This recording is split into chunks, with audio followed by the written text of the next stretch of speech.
Alors cela fait quelques semaines que je travaille à la migration de mes scripts pour InDesign, que sont Report Maker et Table Maker. Eh bien, je suis très heureux de vous annoncer que cette migration est faite et que j'ai dorénavant intégré dans un seul et même panneau l'intégralité de ces outils avec, en plus, des utilitaires que nous devions lancer de façon individuelle dans la précédente version. L'autre atout également de cette migration, c'est que vous avez dorénavant un panneau qui est à la fois en français et en anglais. Et l'avantage majeur, c'est que vous avez tout à portée de main et qu'il vous suffit simplement de cliquer sur les onglets pour passer d'une fonctionnalité à l'autre. Ces outils restent connectés, je vous le rappelle, à des bases de données et des feuilles de calcul Google Sheets, mais peuvent également fonctionner à partir de données locales. Je vous propose une présentation rapide des principales fonctionnalités. Commençons d'abord par AutoTagger. AutoTagger va vous permettre par un simple copier-coller de venir implémenter un certain nombre de variables à l'intérieur, soit de blocs de texte, soit de blocs images. Prenons par exemple cette liste de variables. Je les copie et je vais ensuite les intégrer dans ma liste. Pour le moment, l'outil me dit que je n'ai rien de sélectionné. Si jamais je sélectionne un nombre différent d'éléments et que je souhaite ensuite les injecter, eh bien, automatiquement, il me dira qu'il y a un différentiel entre le nombre d'éléments sélectionnés et le nombre de variables. Sélectionnons le tout, et venons ensuite à l'étape suivante. L'intérêt également de ce VDP Suite, c'est que tout se passera dans le même panneau, à part quelques exceptions. Ici, vous pourrez à tout moment identifier le bloc dans lequel justement cette variable va s'injecter. Un simple clic vous permettra de le faire. Vous pourrez bien entendu modifier l'ordre d'intégration, et ensuite, une fois que le choix définitif est fait, eh bien à ce moment-là, vous injectez les données. Smart Linker est plutôt dédié à des actions individuelles. Même principe, vous allez vous connecter à une base Google Sheets. Je peux à tout moment rafraîchir cette connexion, et en vue, par exemple, variable, eh bien, je vais pouvoir aller chercher une référence en particulier, et retrouver toutes les variables qui sont rattachées à cette référence. Par exemple, nous souhaiterions intégrer à la fois la description et également l'image principale de cette valeur, ou en tout cas de cette référence. Je vais pouvoir aller chercher la variable qui correspond, double-cliquer, et pour être sûr, dans Utilitaire, intitulé du script, je peux vérifier justement que cette variable a bien été intégrée. Pour la description, c'est plus simple, je prends ce champ, et je viens insérer. Autre utilitaire, Smart Iterator. Le principe est très simple, vous allez pouvoir partir d'une maquette. Ici, nous sommes sur une maquette double page, avec un certain nombre de variables qui sont posées à la fois dans des blocs images et des blocs texte. Et il va me falloir dupliquer cette maquette n fois en fonction du nombre d'éléments ou de préférences que je souhaite justement fusionner. Prenons quelques références. À partir du moment où je vais avoir identifié les pages maquettes, eh bien, il me suffira simplement de lancer l'itération. Il me génère ici 10 pages, et vous allez constater ensuite que chacune des pages prend justement une référence qui à chaque fois est différente. Et en tout cas, j'intègre bien mes références EB 10.01 jusqu'à la référence EB 10.05, mais je ne prends pas en considération les autres références.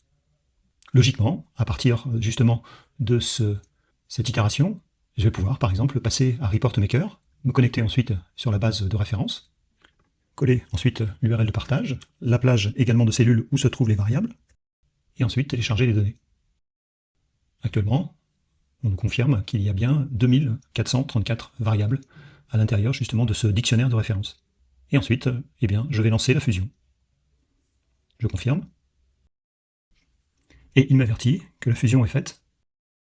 En 31 secondes, il a injecté 209 éléments texte, et il a placé ensuite 15 images qu'il a au préalable téléchargées.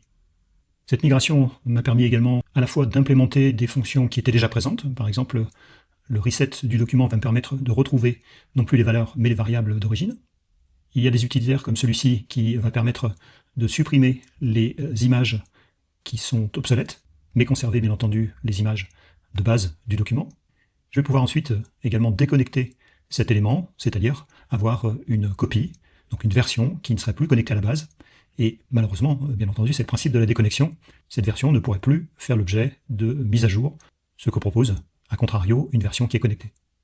Ce document a la particularité de mélanger à la fois des injections faites à partir de Report Maker, C'est le cas des informations qui apparaissent 0 sur 70, 70 sur 70, 4 sur 4, les recommandations également qui sont marquées dans le bandeau de pied, mais il y a également un tableau au-dessus qui fait l'objet justement d'une injection qui a été faite à partir de TableMaker.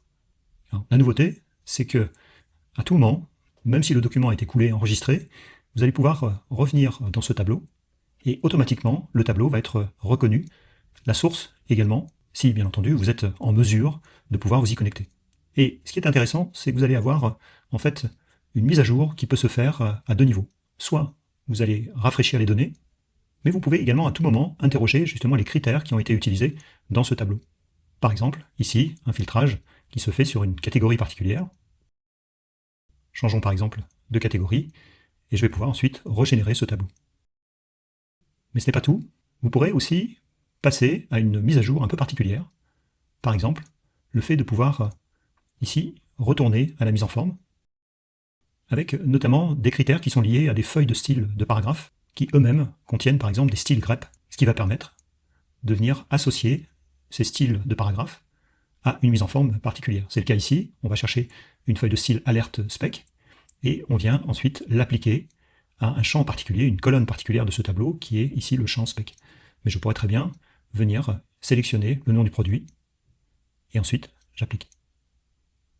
Mais je vais pouvoir aussi revenir à la version d'origine, en éditant cette fois-ci le gabarit, et à ce moment-là, je retrouve les variables d'origine.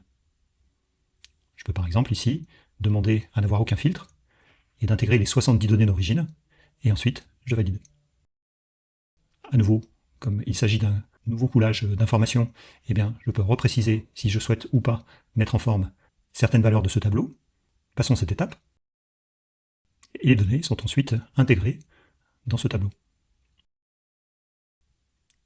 Si je reviens sur ma décision, je peux à nouveau cliquer sur la mise en forme et venir préciser justement, en désignant une feuille de style paragraphe et une colonne, une mise en forme particulière, et à ce moment-là, je régénère. Et les données se réinjectent avec la mise en forme conditionnelle. Et dernier aspect, et pas des moindres, eh bien, sachez que Report Maker a la capacité à la fois de mettre à jour ses propres informations, mais également des informations issues d'un tableau ou de plusieurs tableaux qui se trouveraient à l'intérieur de ce document InDesign. Et cette mise à jour globale va se faire avec un seul et même bouton.